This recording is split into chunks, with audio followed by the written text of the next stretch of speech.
श्रीराम जय राम जय जय राम. श्रीराम जय राम जय जय राम. 17 मे. मी भगवंताचा आहे ही अखंड जाणीव ठेवावी. आपल्याला काही हवे असे वाटले आणि ते तसे झाले नाही म्हणजे तळमळ लागते, परंतु सर्व परमात्माच करतो आहे असे मानले म्हणजे काळजीचे कारणच उरत नाही. आपण देव आहे असे म्हणतो, पण आपला तो खरा विश्वास आहे का?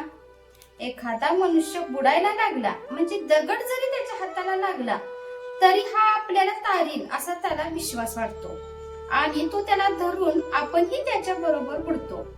म्हणून म्हणतो देव आहे असा आपला खरा विश्वास नसतो. आपण नुसते तोंडाने म्हणतो एवढेच, नाहीतर आपल्याला काळजी का वाटावी? प्रत्यक्ष देव पुढे उभे राहिला तरी आपल्या मागची काळजी आणि सुख दुःखे संपणार नाहीत. याचे कारण म्हणजे परमेश्वरावरचा आपला विश्वासच डळमळीत असतो. वास्तविक परमेश्वराची इच्छा प्रमाण मानल्यावर सुख दुःख मानण्याचे कारण नाही. परमेश्वर सर्व व्यापी आहे. तो जसा माझ्यात आहे तसा दुसऱ्यातही आहे.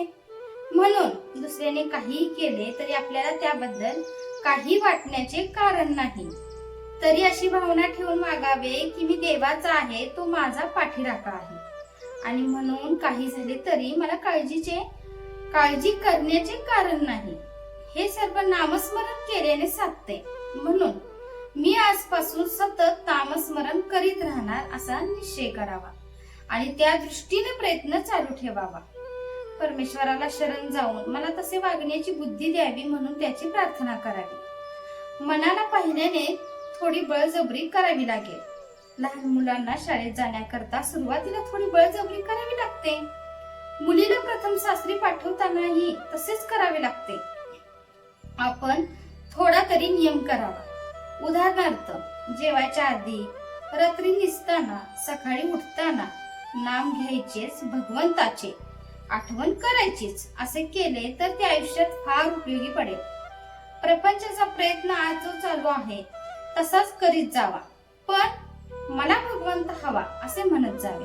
मनामध्ये भगवंताची आस ठेवावी म्हणजे ती हळूहळू वाढत जाईल आणि तिचे पर्यवसान ध्यासामध्ये होईल. समजा एखाद्या माणसाला घर बांधायचे, मला घर बांधायचे आहे असा तो म्हणत जातो आणि त्यासाठी पैसे शिल्लक टाकतो. दागिने करायची वेळ आली तर ते नको म्हणतो, कारण पुढे घर बांधायचे आहे. हे जसे खरे त्याचप्रमाणे भगवंत मला हवा असे नुसते म्हणत गेल्याने देखील मनुष्य निव्वळ प्रपंचातच गुरफटून न जाता विषय बेताने भोगेल. खरा ध्यास लागल्यावर ती वस्तू मिळाल्यापासून चैन पडणारच नाही. जय जय रघुवीर समर्थ. आजचे बोधवाक्य: ज्याचा भगवंतावर विश्वास त्याला समाधान खास.